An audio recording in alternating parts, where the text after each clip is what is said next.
Hello friends, I hope आप सभी अच्छे होंगे। अब तक हम क्या कर चुके हैं, जो क्लास 9th है उसमें से जो भी DTPL एसवी के एग्जाम के अंदर अब तक जितने भी क्वेश्चंस आए हैं जो कि हमारे केमिस्ट्री से रिलेटेड थे या फिर बायो से रिलेटेड थे, वो हम कर चुके हैं अलग अलग पार्ट्स के अंदर। तो इसी जो हमारी ये सीरीज थी, इसको आगे कंटिन्यू करते हुए हम क्या करते हैं, जो क्लास 9th के क्वेश्चंस आए हुए हैं वो डिस्कस करते हैं। तो ये हमारा फर्स्ट पार्ट है। इसके बाद जैसे फिजिक्स कंप्लीट हो जाती है तो हम एक पूरे जितना भी डिस्कस कर लेंगे, पूरे जितने भी हमने क्वेश्चंस इंपॉर्टेंट डिस्कस किए हैं उसका क्या क्रक्स है वो देख लेंगे बाद में। ठीक है, तो हम अभी इतना स्टार्ट करते हैं। जो फिजिक्स है उसका जो फर्स्ट क्वेश्चन आंसर सीरीज है, तो let's start with the first question. Question क्या कह रहा है, find the work done by force of gravity during the time a particle of mass 60 gram goes up on being thrown vertically upward with a speed of 10 metre पर second. क्या कहना चाह रहा है कि हमें क्या निकालना है, वर्क डन निकालना है, जो कि कौन करेगा, फोर्स ऑफ ग्रेविटी करेगी। जब किसी भी पार्टिकल को जिसका मास कितना है 60 ग्राम है, जैसे ये पार्टिकल है इसको ऊपर फेंक रहे हैं ऐसे, ठीक है, और इसका मास कितना है 60 ग्राम है, ठीक है, और इसकी जब किस स्पीड के साथ फेंक रहे हैं हम इसको, u जो है वो हमारी 10 मीटर पर सेकंड है। तो u क्या होता है, इनिशियल स्पीड होती है कि इनिशियली कितनी स्पीड है। तो यहाँ पे देखो, यहाँ पे जो हमारी इनिशियल स्पीड है वो कितनी दे रखी है, 10 मीटर पर सेकंड दे रखी है, और मास किस में दे रखा है, 60 ग्राम दे रखा है। ठीक है, तो हम इसको केजी में कर लेते हैं। ठीक है, अब इतना क्लियर है। अब हमें और कुछ नहीं पता, जैसे कि फॉर एग्जांपल, लेकिन अब हम कुछ चीजें देखते हैं। तो यहाँ पे 3 फॉर्मूले होते हैं। सबसे पहले वर्क डन क्या होता है, फोर्स इनटू में डिस्प्लेसमेंट होता है कि हम कितना फोर्स डाल रहे हैं किसी भी ऑब्जेक्ट के ऊपर, और वो जो फोर्स डालेंगे तो ऑब्जेक्ट मूव भी करेगा, तो वो हमारा क्या हो जाता है, वर्क डन। तो वर्क डन निकालने के लिए मेरे को 2 चीजें क्लियर होगी। क्या चाहिए, फोर्स चाहिए पहली बात, तो दूसरी बात क्या चाहिए, एस चाहिए, डिस्प्लेसमेंट की कितना ऑब्जेक्ट डिस्प्लेस किया है। ठीक है, दूसरी तो फोर्स का फॉर्मूला क्या होता है, फोर्स का फॉर्मूला होता है मास इनटू एक्सेलरेशन। ठीक है, अब जब भी हम बात करते हैं ग्रेविटेशन की, तो वहां पे एक्सेलरेशन को हम रिप्लेस कर सकते हैं किससे, ग्रेविटेशन, ठीक है, ग्रेविटेशनल एक्सेलरेशन जो है यानी कि जी से रिप्लेस कर सकते हैं। ठीक है, और एस कहां से निकालेंगे, तो हमें पता है मोशन की 3 इक्वेशंस होती हैं। एक होती है v is equal to u plus a t, दूसरी होती है v square minus u square is equal to 2s, और एक होती है s is equal to u t plus half a t square. तो हम ये वाली यूज करते हैं, v square minus u square is equal to 2s। तो देखो u की तो वैल्यू हमें पता है, कितनी दे रखी है, 10 मीटर पर सेकंड दे रखी है। v की वैल्यू नहीं पता, लेकिन ये चीज पता है कि ऊपर जाके ये ऑब्जेक्ट क्या कर जाती है, रुक जाती है। क्यों रुक जाती है, क्योंकि अब उसके पास और ज्यादा स्पीड नहीं है, यानी कि वहां पे v की वैल्यू क्या रही होगी, 0 रही होगी। तो हम क्या करेंगे, 0 का स्क्वायर यानी कि v का स्क्वायर हो गया माइनस u का स्क्वायर, u की वैल्यू कितनी है 10 मीटर पर सेकंड, इसका स्क्वायर हो गया 2। एक्सेलरेशन ड्यू टू ग्रेविटी, इसकी वैल्यू कितनी होती है, 10 होती है या फिर 9.8 होती है। ठीक है, लेकिन इसको हम अप्रोक्स 10 लेके चलते हैं, इनटू में s निकालना है हमें डिस्प्लेसमेंट। अब यहाँ पे हम बात करेंगे कि एक्सेलरेशन जो है वो हमने क्यों नेगेटिव लिया है। देखो ग्रेविटी तो नीचे लगती है ना, किसी भी ऑब्जेक्ट को ग्रेविटी क्या करती है, अपनी तरफ खींचती है, लेकिन ऑब्जेक्ट कहाँ जा रहा है, ऑब्जेक्ट ऊपर जा रहा है। तो दोनों की डायरेक्शन क्या हो रही है, अपोजिट है ना। अगर ऑब्जेक्ट नीचे आ रही होती तो एक्सेलरेशन की वैल्यू पॉजिटिव होती, लेकिन यहाँ पे ऑब्जेक्ट ऊपर जा रही है तो एक्सेलरेशन की वैल्यू जो है वो क्या आ जाएगी, नेगेटिव। ठीक है, तो s की वैल्यू यहाँ से कितनी आ जाती है, 5 मीटर आ जाती है जब ये वैल्यूज पुट करते हैं। फिर आता है फोर्स, क्या होता है, मास इनटू एक्सेलरेशन कहा था, लेकिन हमने ये भी कहा इसको रिप्लेस कर सकते हैं a को g से। तो यहाँ पे भी क्या आ जाएगा, मास कितना था 60 ग्राम था, इनटू में सेम केस ग्रेविटी जो है, ग्रेविटेशनल जो है कांस्टेंट है, उसकी वैल्यू क्या आ जाएगी, -10 आ जाएगी। तो यहाँ पे फोर्स कितनी आ गई, -6 बाय 10 आ गई। तो फिर वर्क डन निकालना है, वर्क डन क्या आ जाएगा, फोर्स की वैल्यू कितनी है, -6 बाय 10, इसको मल्टीप्लाई कर देंगे, एस से एस की वैल्यू कितनी आ चुकी है 5, तो यहाँ से वर्क डन हमारा कितना आ गया, -3 जूल। कि इसको ऊपर फेंकने के लिए हमें कितना वर्क डन जो हम वर्क डन करेंगे वो तो कितना करेंगे। ठीक है, तो ग्रेविटी जो है, ग्रेविटी इसमें कितना वर्क डन करेगी, तो इसकी वैल्यू आ चुकी है हमारी -3 जूल आ चुकी है। ठीक है, तो इसका आंसर आ गया हमारा बी ऑप्शन। नेक्स्ट की तरफ मूव करते हैं। Which of the following is true about a solid floating a part of it in a fluid, कि एक क्या है हमारे पास ये फ्लूइड है, जैसे कि वाटर ले लेते हैं, इसके ऊपर क्या कर रहा है, एक ऑब्जेक्ट है, सॉलिड ऑब्जेक्ट है, वो इसके ऊपर कैसे कर रहा है, फ्लोट कर रहा है। तो इसके बारे में क्या सही है, तो हमें पता है कोई भी ऑब्जेक्ट क्या है वाटर पे या फिर किसी लिक्विड में तभी फ्लोट करेगी अगर उसकी डेंसिटी क्या होगी, इस फ्लूइड से कम होगी। तो इसकी डेंसिटी तो क्या होगी, कम होगी, और जो वाटर है यहाँ पे, ठीक है, फ्लूइड है, उसकी डेंसिटी डी की वैल्यू ज्यादा होगी। तो ओवरऑल जो डेंसिटी है सॉलिड की वो ज्यादा होगी डेंसिटी ऑफ फ्लूइड से, तो ये बात तो रॉन्ग है। ठीक है, अभी हमने कहा कि जो सॉलिड है उसकी डेंसिटी क्या रही होगी, कम रही होगी। सेकेंड है इसके अंदर the weight of the displaced fluid equal to the weight of the solid, की यहाँ पे जब ये इसके अंदर आएगी ना, एक मिनट, तो हम कर रहे थे कि ये जो सॉलिड है ये इसके अंदर ऐसे फ्लोट कर रहा है, तो कुछ पार्ट इसका फ्लूइड के अंदर भी होगा, तो कि आप जो ये है ना, तो इसका क्या है कि जो वेट होगा ना डिस्प्लेस फ्लूइड का, कि यहाँ पे कितना जो वाटर है वो डिस्प्लेस हुआ है, वो किसके बराबर होगा, वेट ऑफ द सॉलिड के। तो ये बात भी है, और ये हमें आर्किमिडीज प्रिंसिपल है वो भी यही बात करता है कि जब भी किसी भी जो ऑब्जेक्ट है उसको पार्शियली या फिर वॉलिड किसी भी फ्लूइड के अंदर वो करते हैं, डिप किया जाता है, तो उसका जो वेट होता है फ्लूइड डिस्प्लेसमेंट का वो किसके बराबर होता है, सॉलिड के बराबर होता है। तो इसका आंसर क्या आ जाएगा, ओनली बी आ जाएगा। ठीक है, नेक्स्ट है कि जो डेंसिटी है वाटर की 4 डिग्री सेल्सियस पे, तो ये कितनी होती है, 1000 हम कहते हैं केजी पर मीटर क्यूब होते हैं। तो इसका आंसर क्या आ जाएगा, बी आ जाएगा। नेक्स्ट है, तो नेक्स्ट क्वेश्चन है the appearance sound to a human ear is objectively characterised by which of the following parameter. Simply ये क्या पूछना चाह रहा है कि साउंड की कौन कौन सी कैरेक्टरिस्टिक्स होती हैं। तो साउंड की फ्रीक्वेंसी भी होती है, साउंड की इंटेंसिटी भी होती है, इसके अलावा साउंड जो होती है उसकी वेवलेंथ भी होती है, जिसको हम किससे लैम्डा से शो कर सकते हैं। साउंड का एक टाइम पीरियड भी होता है। ठीक है, तो ये जैसे जो साउंड वेव होती है इसको हम कैसे शो करते हैं, इस तरीके से शो करते हैं, ग्राफिकली हम कर सकते हैं। ठीक है, तो ये जो है पूरी की पूरी एक जो है यहाँ से यहाँ तक, ये हमारी क्या हो जाती है, एक वेव बन रही है। ठीक है, वेवलेंथ है यहाँ से यहाँ तक। ठीक है, इसको बोल रहे हैं हम लैम्डा।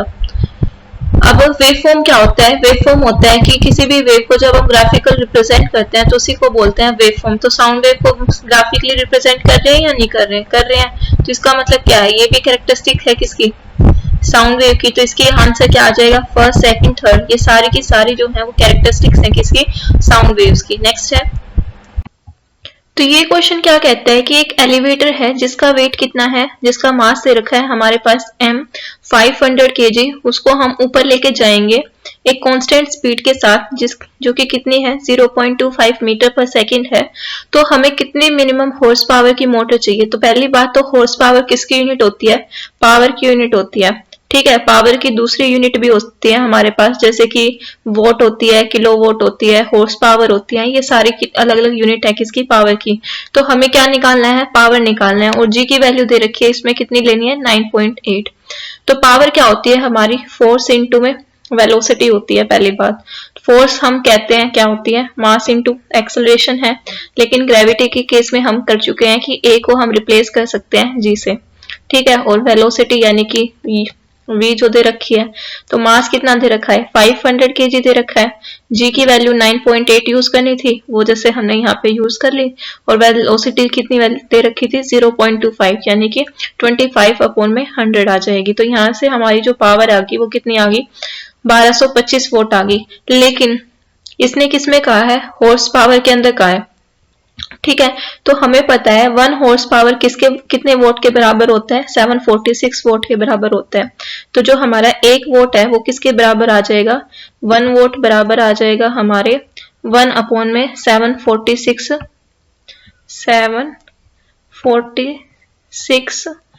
HP के बराबर आ जाएगा। ठीक है, HP ले लेते हैं, HP मीन्स हॉर्स पावर। अब मेरे को कितने की वैल्यू चाहिए, 1225 की, तो इसको मल्टीप्लाई कर देंगे किससे, 1225 से, यह आ जाएगा 1225 में 746। ठीक है, तो इसको अगर हम डेसिमल फॉर्म में लिखेंगे तो कितना आ जाएगा, 1.64 हॉर्स पावर आ जाएगा। तो इसका आंसर हमारा थर्ड ऑप्शन आ जाएगा, जो कि हमारा क्या है 1.64 हॉर्स पावर। तो अब नेक्स्ट क्वेश्चन की तरफ मूव करते हैं। इस क्वेश्चन में क्या है कि हमारे पास 900 ग्राम का एक जैसे सॉलिड क्यूब है, ये वाटर के अंदर क्या कर रहा है, फ्लोट कर रहा है। अगर वाटर के अंदर फ्लोट कर रहा है तो इसका मतलब इसकी जो डेंसिटी होगी वो क्या होगी, वाटर से कम होगी। ठीक है, अब इसकी जो ये एक एज लेंथ है ना, यहाँ से लेके यहाँ तक, ये कितना है, ये है 10 सेंटीमीटर है। ठीक है, मास इसका दे रखा है हमारे पास कितना, 900 ग्राम। और हमें क्या बताना है, ये जैसे ये पानी है ना, तो ये पानी से कितना बाहर, ये वाला जो पार्ट है ना, इसकी वॉल्यूम निकालनी है हमें। और डेंसिटी क्या है वाटर की, कितनी दे रखी है हमारे पास, 1000 किलोग्राम पर मीटर क्यूब दे रखी है। तो एक बात देखो, जो हमारे पास टोटल वॉल्यूम आएगा क्यूब का, वो कितना आएगा, 10 का क्यूब आएगा। हमें पता है क्यूब का वॉल्यूम क्या होता है, जो एज लेंथ होती है उसका क्यूब कर देते हैं। तो 10 का क्यूब कितना आ जाएगा, टोटल तो इसका 1000 सेंटीमीटर क्यूब आ जाएगा, यहाँ से लेके इतना। ठीक है, लेकिन हमें तो सिर्फ ये वाला पार्ट चाहिए, नीचे वाला पार्ट तो हमें चाहिए ही नहीं। तो ये हम कैसे निकाल सकते हैं, देखो इसमें क्या है कि ये जो वेट होगा ना क्यूब का, उसको कौन बैलेंस करेगा, बायो एंड फोर्स। ये वेट नीचे लग रहा होगा, तो बायो एंड फोर्स क्या कर रही है, यहाँ पे इसको ऊपर वो कर रही है। तो ये इसको लिख लेते हैं बायो एंड फोर्स, और इधर नीचे की तरफ क्या लग रहा है, वेट लग रहा है। ठीक है, अब ये जो बायो एंड फोर्स है, ठीक है, ये किसके बराबर होगी, ये जो बायो एंड फोर्स होती है हमारी, ये बराबर होती है किसके, wait of the water displaced, कि यहाँ से कितना जो पानी है वो यहाँ से डिस्प्लेस हो गया है। ठीक है, और उसकी जगह पे क्या आ गया है, ये हमारा ये आ गया। तो डेंसिटी देखो, डेंसिटी क्या होता है, मास अपॉन वॉल्यूम होता है। ठीक है, मास अपॉन में वॉल्यूम। तो मास को हम क्या लिख सकते हैं, मास को हम लिख सकते हैं डेंसिटी इनटू वॉल्यूम। तो सेम काम यहाँ पे कर दिया, मास की जगह पे क्या लिख दिया, वॉल्यूम इनटू में डेंसिटी। ये वॉल्यूम इतने की है, जो ये पानी के अंदर अंदर है ना, उसको हम v लिख रहे हैं क्यूब। ठीक है, तो ये मास आ गया, ये इनटू में ग्रेविटी आ गई। और यहाँ पे जो वेट है, मतलब ये जो क्यूब है, ये भी अपना वेट नीचे लगा रहा होगा, तो इसका भी मास इनटू ग्रेविटी आ जाएगी। तो यहाँ से ग्रेविटी से दोनों की जो g है वो कट जाएगी। तो जो वॉल्यूम इन है वो यहाँ से किसके इक्वल आ जाएगी, मास अपॉन में किसके आ जाएगी, ये हमारी जो डेंसिटी है उसके। तो मास कितना है, 900 ग्राम है, और डेंसिटी कितनी दे रखी है, 1000 kg किलोग्राम पर मीटर क्यूब दे रखी है। लेकिन हम किस में चाह रहे हैं, ग्राम के अंदर चाह रहे हैं, मतलब इसको हम CGI यूनिट के अंदर ले आते हैं, तो इसको 1000 से मल्टीप्लाई कर दें तो ये किस में आ जाएगा, ग्राम वगैरह की फॉर्म में आ जाएगा, ग्राम सेंटीमीटर क्यूब की फॉर्म में। तो ये 1000 से 1000 क्या हो जाएगा, कट जाएगा। 1000 से 1000 कट गया, तो यानी कि हमारी वॉल्यूम इन जो है वो आगे कितने, 900 मीटर। ठीक है, तो 900 मीटर, इसका मतलब ये जो है वो कहाँ है, पानी के अंदर है। तो हमें तो निकालना है कि बाहर कितना था, तो कितना आ जाएगा, 1000 में से 900 गया तो बाहर कितना आ जाएगा, 100 सेंटीमीटर क्यूब। तो इसका आंसर क्या आ जाएगा, हमारा सेकंड ऑप्शन आ गया। तो इसमें ये समझ में आ गया ना कि ये कैसे आया। ठीक है, इसको 1000 तो है, लेकिन ये ग्राम सेंटीमीटर क्यूब है, और ग्राम सेंटीमीटर क्यूब को जब हम CGI के अंदर चेंज करते हैं तो इसको क्या करते हैं, 1000 से डिवाइड कर देते हैं। ठीक है, तो इसलिए ये जो जब 1000 से डिवाइड करेंगे तो ये नीचे चीज जो है वो यहाँ पे जाके ऊपर चली जाएगी। ठीक है, नेक्स्ट क्वेश्चन है, which of the following statement is not true, कि इसमें से बताना है कौन सी स्टेटमेंट गलत है। तो किसके बारे में बताना है, फ्यूज वायर के बारे में बताना है। ठीक है, पहली बात क्या कह रहा है कि जो फ्यूज वायर होती है ना, इसका जो क्या होगा, रेजिस्टेंस होता है वो ज्यादा होता है किसी भी इलेक्ट्रिकल वायर से। ठीक है, तो ये बात सही है।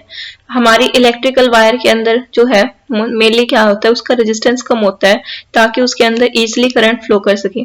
ठीक है, लेकिन जब हमारे पास ज्यादा करंट होगा तभी क्या है, जो करंट है वो हमारा इस फ्यूज वाले के पास जाएगा, फ्यूज वायर के अंदर, और फ्यूज वायर के अंदर जाएगा तभी ये क्या हो जाएगी, इसका मेल्टिंग पॉइंट कम रहता है ताकि ये फिर जल्दी से मेल्ट हो जाए।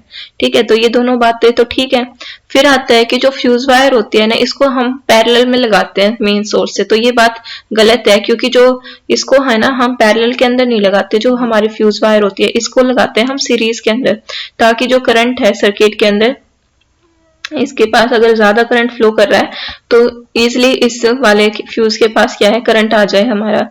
फिर है जो फ्यूज वायर होती है, ये किससे मिलकर बनी होती है, लेड एंड टिन का एक एलॉय होता है जिसको हम क्या बोलते हैं, सोल्डर बोलते हैं। ठीक है, SOLDER। ठीक है, तो ये एलॉय होता है, उससे इसको बनाया जाता है। तो इसका आंसर क्या आ जाएगा हमारे पास, इसका आंसर आ जाएगा थर्ड ऑप्शन जो है वो हमारा गलत है, बाकी के सारे ठीक है। नेक्स्ट क्वेश्चन की ओर तरफ मूव कर लेते हैं।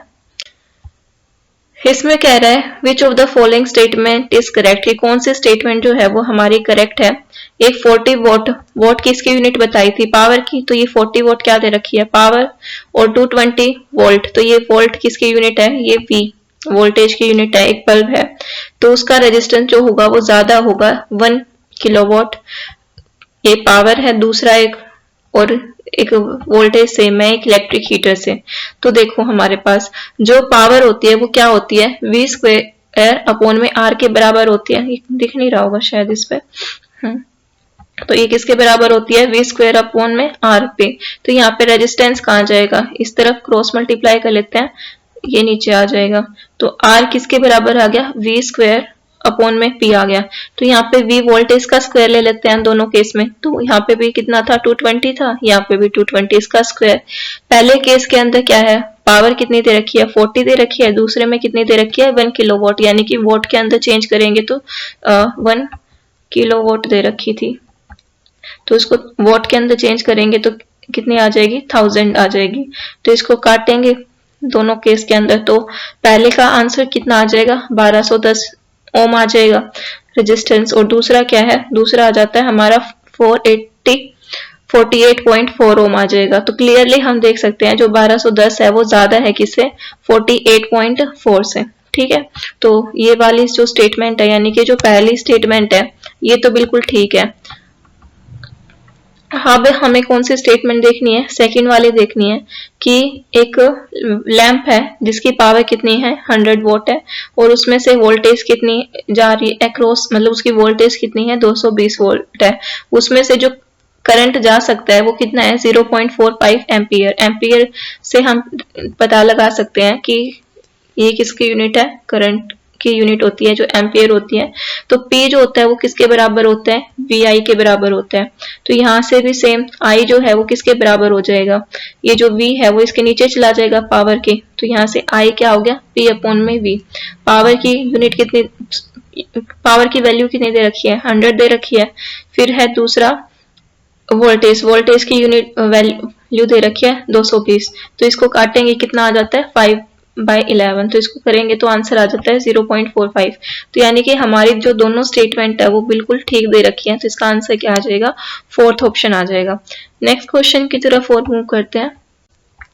जो frequency higher than dash are called ultra sound wave. तो हमारे पास दो तरीके की, मतलब हमारा जो ह्यूमन ईयर है वो कितने फ्रीक्वेंसी की जो साउंड है उनको हियर कर सकता है, तो ये 20 हज़ार्ड से लेके, हज़ार्ड यूनिट होती है हमारी फ्रीक्वेंसी की। ठीक है, ये 20 किलो हज़ार्ड जो होता है, ठीक है, किलो हज़ार यानी कि 20,000 हज़ार्ड तक ये देख सकता है। तो 20,000 हज़ार्ड से ऊपर की जो साउंड होती है ना उनको तो बोलते हैं अल्ट्रासोनिक वेव्स, और इससे कम की जो होती है उनको बोलते हैं इंफ्रा साउंड। ठीक है, इंफ्रासोनिक साउंड। तो यहाँ पे जो अल्ट्रा साउंड है तो उसकी फ्रीक्वेंसी कितनी होती है, 20 किलो हज़ार्ड से ज्यादा होती है। ठीक है, नेक्स्ट क्वेश्चन है, जो एक आदमी है वो क्या करता है, अपने हैंड्स को क्लैप करता है, ठीक है, ताली बजाता है एक वॉल के आगे खड़ा होके, और वो अपनी इको हियर करता है, ठीक है, कुछ टाइम 1.6 सेकंड के बाद। फिर क्या करता है वो दूसरे केस के अंदर वो 33 मीटर जो है वो टुवर्ड्स द वॉल चलता है, और फिर से वो ताली बजाता है, और अब देखता है कि उसकी जो इको आ रही है वो 1.6 सेकंड के बाद आ रही है। तो उसकी वेलोसिटी निकालनी है हमें। देखो ये जैसे मान लेते हैं यहाँ पे पर्सन खड़ा था, ठीक है, और यहाँ पे उसने ताली बजाई, तो ताली बजाएगी तो ये जो साउंड वेव है ये जाएगी इस दीवार से टकरा के वापस आएगी। दूसरे केस में भी वो अब क्या हो गया, जैसे पहले वो इस रेड वाली पोजीशन पे था, अब वो कहाँ आ गया, इस येलो वाली पोजीशन पे आ गया। अब फिर से वो ताली बजाएगा, ये टकरा के वापस आ जाएगी। ठीक है, अब देखो वो 33 मिनट क्या है, इस तरफ आया है, मतलब ये जो डिस्टेंस है ना ये 33 मीटर है था। तो एक बात सोचो, पहले केस में जो था वो जो 33 मीटर यहाँ से यहाँ तक ज्यादा गई होगी, हमारी जो साउंड है उसने ज्यादा ट्रेवल किया होगा। सेम आते टाइम भी उसने उसको सुनाई पड़ी है, तो 33 मीटर ज्यादा उसने ट्रेवल किया होगा। तो टोटल कह सकते हैं आप 66 मीटर जो है वो ट्रेवल किया है। तो यहाँ पे इसने 66 मीटर मतलब ज्यादा ट्रेवल किया होगा पहले वाले केस में, और इस 66 मीटर को ज्यादा ट्रेवल करने के लिए पहले साउंड हियर कर रहा था 1.6 सेकंड में, अब हियर कर सकता है 1.6 सेकंड में, यानी कि कितने का टाइम डिफरेंस था, सिर्फ 0.2 सेकंड टाइम लगा था। तो वेलोसिटी क्या होती है, डिस्टेंस अपॉन टाइम, तो डिस्टेंस कितना है 66 है, टाइम कितना है 2 सेकंड है, तो यहाँ पे क्या आ जाएगा, सॉरी 0.2 सेकंड था ना, तो यहाँ पे 0.2 था, तो 0.2 का ये जो डेसिमल था इसको हटाएंगे तो ये 10 ऊपर चला जाएगा, तो कितना आ जाएगा 330 मीटर पर सेकंड आ जाएगा। तो यही हमारी जो साउंड वेव है उसकी क्या आ जाएगी, वेलोसिटी आ जाएगी। ठीक है, इसको हम किसी और तरीके से भी कर सकते हैं, लेकिन मेरे को क्या लगता है कि ये वाला जो तरीका है वो बहुत ज्यादा इजी है। ठीक है, और इससे जल्दी भी समझ आएगा, हम जल्दी से इसको कर सकते हैं इस तरीके से। ठीक है, अब नेक्स्ट क्वेश्चन करते हैं। तो इसमें आपका नेक्स्ट क्वेश्चन दे नहीं रखा, तो इसमें इतना ही था 10 ही क्वेश्चन से, ये इसलिए किए थे कि ज्यादा इसमें टाइम कंज्यूम ना हो हमारा। ठीक है, तो हमने छोटे छोटे क्वेश्चन भी कर लिए हैं इसमें, और कुछ न्यूमेरिकल्स भी जो हैं वो सोल्व कर लिए हैं। तो थैंक यू सो मच। अब हम नेक्स्ट पार्ट के अंदर करेंगे, तो आप प्लीज बताइए कि ये इस तरीके से समझ में आपको आ रहा है या फिर उसमें कुछ चेंजेस जो हैं वो करने चाहिए। ठीक है।